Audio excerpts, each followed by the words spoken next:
Good morning, I'm WaywornWyrm, and welcome to my channel. And welcome to the next episode of the Monster Manual Backward. Today, as we continue our way through Appendix B, we are going to be talking about the Gladiator.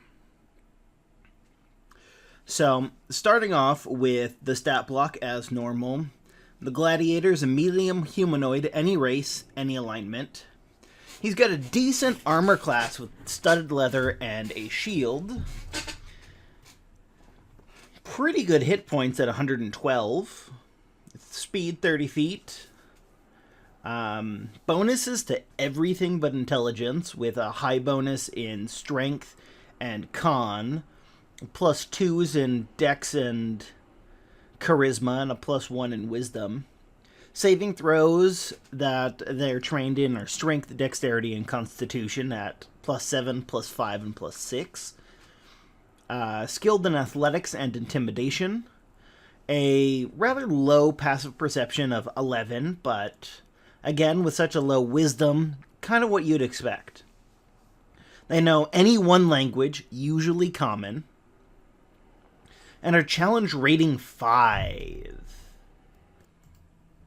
And they have two abilities. Brave, which is the Gladiator has advantage on saving throws against being frightened. Now, considering those are usually wisdom saves, this is how you... It's a really good ability for it to have. It's how you make sure he still comes off as a tough guy without having to have a high wisdom. And then Brute. A melee weapon deals 1 extra die of its damage when the Gladiator hits with it. And that's included in its attack. So essentially, a normal hit by a Gladiator is a critical hit. That's ridiculous. In a good way. And then he has a multi-attack. Makes 3 melee attacks or 2 ranged attacks.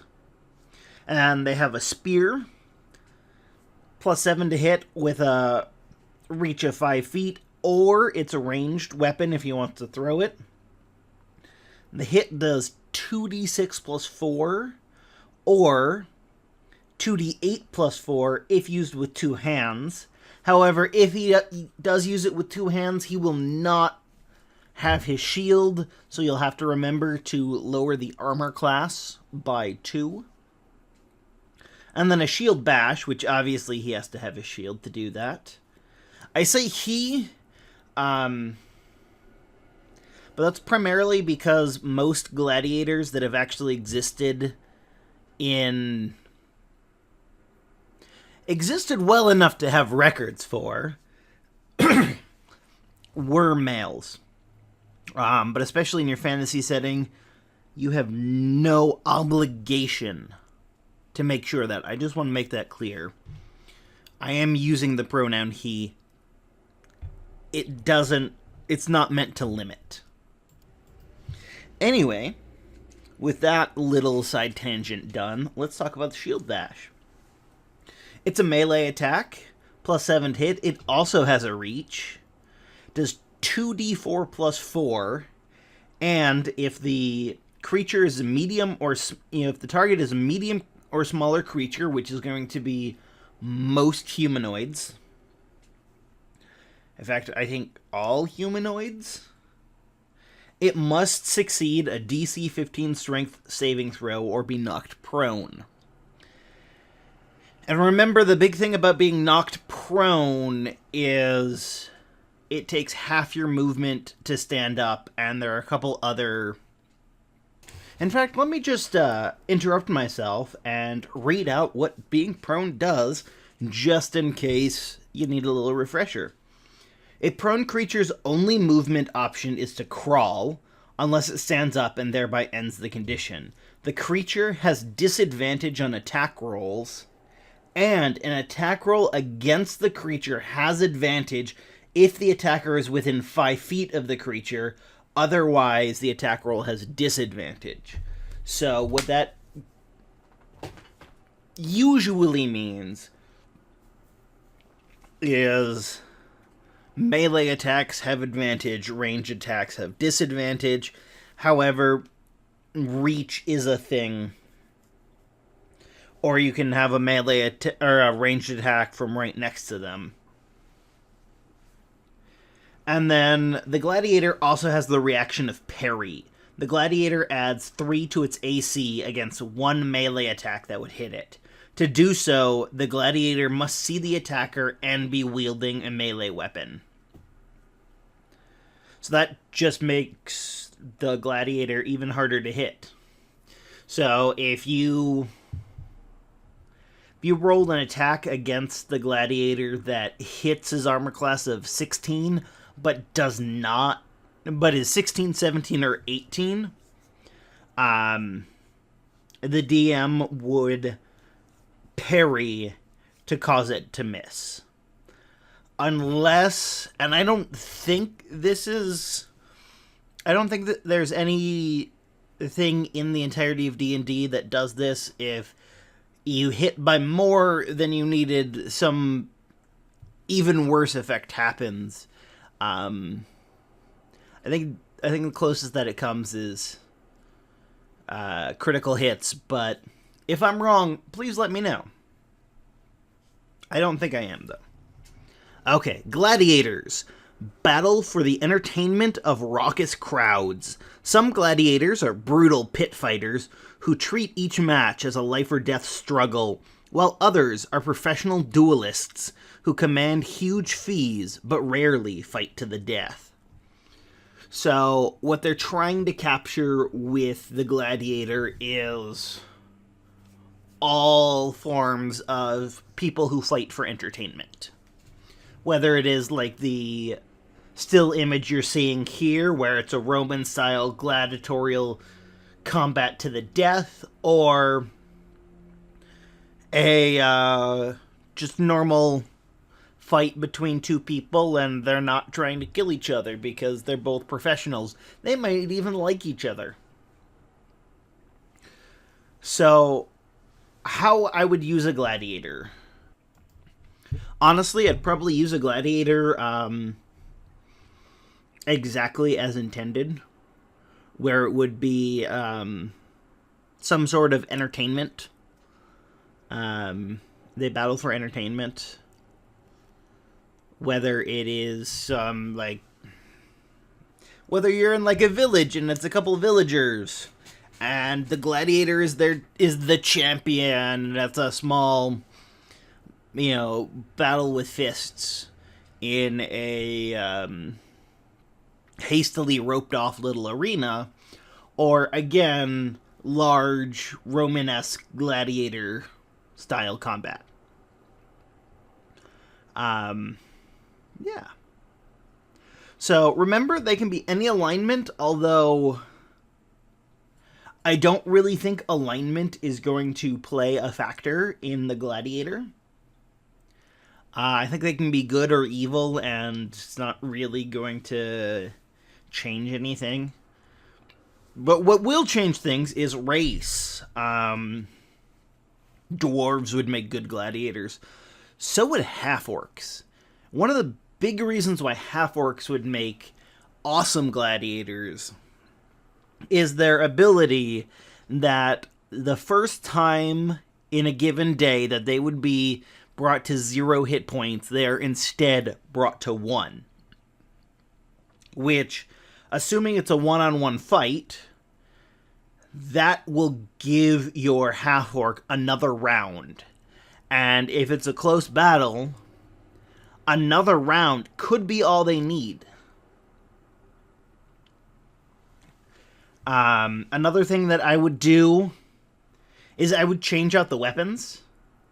Again, going to the still image that I am portraying for this, that's a shield and a sword. And with the Brute, you just make sure if it's a longsword, it's 2d8 plus 4. Or you can do things like give them a net, give them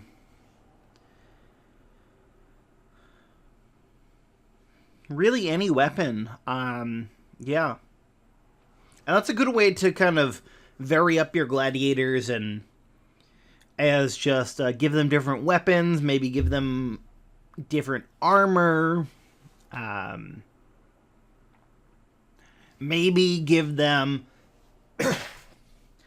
some sort of finesse weapon and maybe no armor, and then switch their strength and their dexterity.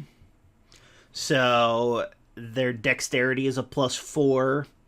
That doesn't end up changing their armor class at all, and it's going to give them still the +4 on damage.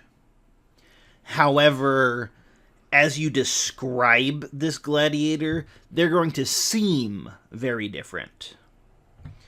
And that's a big thing about changing these, is just doing little changes so the party doesn't realize, doesn't see the same stat block. They see different characters, and it's like, oh wow, you came up with these 15 different gladiators. It's like, yeah, because I gave some of them different races. I've changed up some of their weapons. Just a few seconds, and you can change the gladiator to a whole bunch of things. And especially if you're doing professional duelists who command huge fees but rarely fight to the death, because of how dueling went in Renaissance Italy, and then after that people just switched to pistol dueling. Duelists are still seen as a mainly dexterity-focused profession, and they use rapiers and the like. So you could go into that trope, or you could say he's a duelist who's strong and brawny and fights with a great sword. But yeah,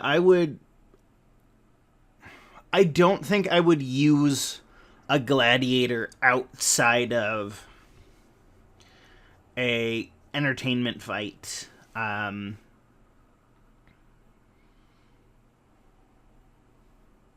Maybe for a higher level guard. That's another thing you could use the gladiator for, and that would just be totally divorcing the stat block from the name and the description, which again is not a bad thing. But in that case, what I'd probably do is I'd change out the studded leather for at least the chain shirt of the guard, which we will be getting to next week. Has, if not going to plate. And then I would almost assuredly switch out the spear for a sword, because I lost